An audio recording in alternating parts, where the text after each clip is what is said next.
여기는 뉴욕 맨하탄에 위치한 한 종합병원이다. 나는 현재 내과 레지던트로 중환자실에서 밤당직을 서고 있는 중이다. 2020년 4월 뉴욕 역사상 이렇게 암흑했던 적이 있었을까? 젊음과 꿈의 상징이었던 뉴욕 거리는 현재 슬픔에 빠져 알아보기 힘들 정도로 변해 있다.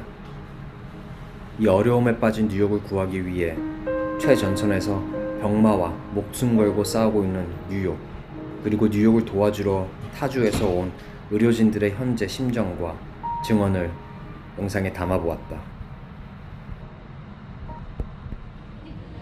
Hi, my name is Leslie Chambers. I am a nurse practitioner from Somerset, Kentucky. I decided to come to New York when we started canceling some of our elective procedures. Patient census was down a little bit, so I wanted to offer some services where I could help the most. So I made the decision to come as a critical care nurse as opposed to a nurse practitioner. He's from Texas? You're from Texas, right? The promised land. Yeah. Dallas? Yeah, Southeast Dallas. I'm a critical care pulmonary physician. I came here to New York to help. Have a great opportunity here to be with Dr. Kim. It's not like anything that I could have ever imagined.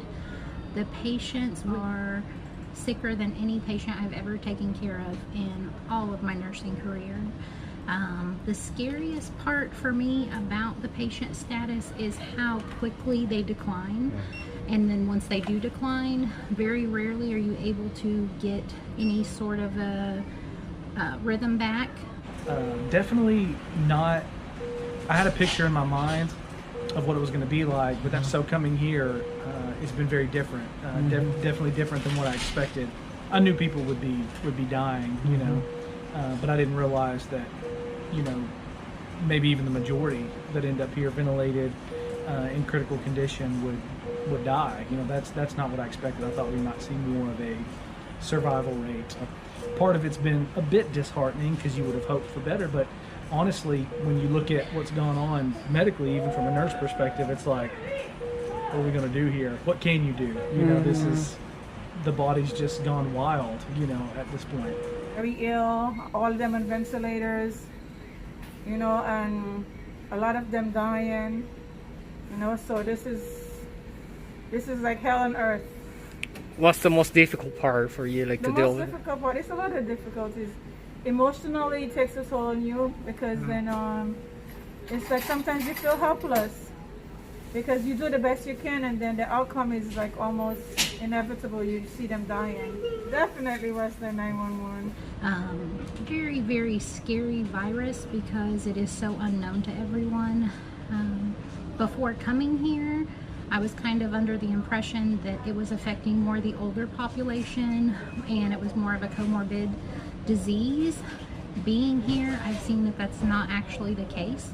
Taking care of several patients that are of a younger population with no comorbidities that are being affected even worse than some of the older population. In my mind, the people who got really sick that were here would be 60, 70, 80 plus. But there are people here, I'm not going to give patient information out, but that are young. Yeah. In their 30s, right now, here. And I'm going, it That's didn't crazy. look good for him, you know, and I'm like hopeful, like that maybe something's going to shift in his particular case, but That's I guess it's not common in terms of the population. It's not, but you're seeing it's- it in every yeah. hospital. Every hospital is seeing that, It happens. and that's hard. Yeah. That's tough. It doesn't need to necessarily affect only your lungs. It can affect any part of your body. Patients can present with congestive heart failure, pulmonary embolism, heart attacks. A lot of people, they're like protesting because they want to go back to work. Like, what do you think about it? Like, what? Yeah, I literally posted yesterday because that is the debate in Texas because we did not have this kind of outbreak here. So for them, they feel like they don't know this right here. They don't see What is really this. going on, And yeah. They don't know that this exists in the world. And I literally posted yesterday. I said, if you saw Where did what you I'm post seeing it? every day on Facebook. On Facebook? Yeah, okay. on Facebook. I said, if you saw what I'm seeing right now, you would not be so quick to want to go back to work and be out in public and risk, you know, a rebound of this and it taking off in our hometown, you know, southeast of Dallas, like it has here. Being here now for 2 weeks, I see the population starting to pick up. And that's scary also because they're not quite done taking care of the first wave of the patients that have came through. And if they get hit again, I feel like it's going to be a little too soon to start opening everything back up. The only thing really now that I can say is there's a whole lot of nothing working. My biggest thing would be stay in, stay safe, and I'm just glad that I made the decision to come and help. But man, it's been a little bit scary. Yeah, it's crazy, right? Yeah, you just, when you see how when someone decompensates and things go south, 3 kids? How old are they? About to be 10, just turned 8, and about to turn 3. So, Yeah. I was not scared of that when I came. Now I'm scared of that. Now that I've been here. So I've changed, right? My perspective on, it's not that I didn't respect the disease before I came, but when I was at home thinking about coming here, I was like, It's different, It's like when you whatever. really see it. Right? exactly. Because we didn't see Kim, this. K-I-M. We didn't see this, in Texas, and in my hospital particularly, we only had 2 positive patients come through the emergency room that I worked in. That's it, and they were not critical at all. The only thing that I have really seen is that the patients are on prolonged ventilator care, and then not with their families not being here, I kind of don't see the advocacy role for end of life discussions. Being here for 2 weeks, I have seen 2 patients extubated. Wow. 1 re-intubated. You have some patients who really, they're able to manage and get through it and get out of the ICU, but we don't see a lot of it. We see more dying patients. So it's very difficult for us emotionally. And physically.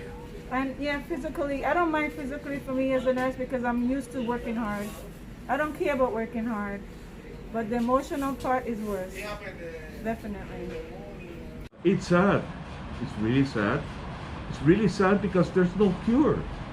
Basically, our patients that come here to intensive care unit, they come in ARDS. ARDS means adult respiratory distress syndrome, and they are requiring high amounts of oxygen.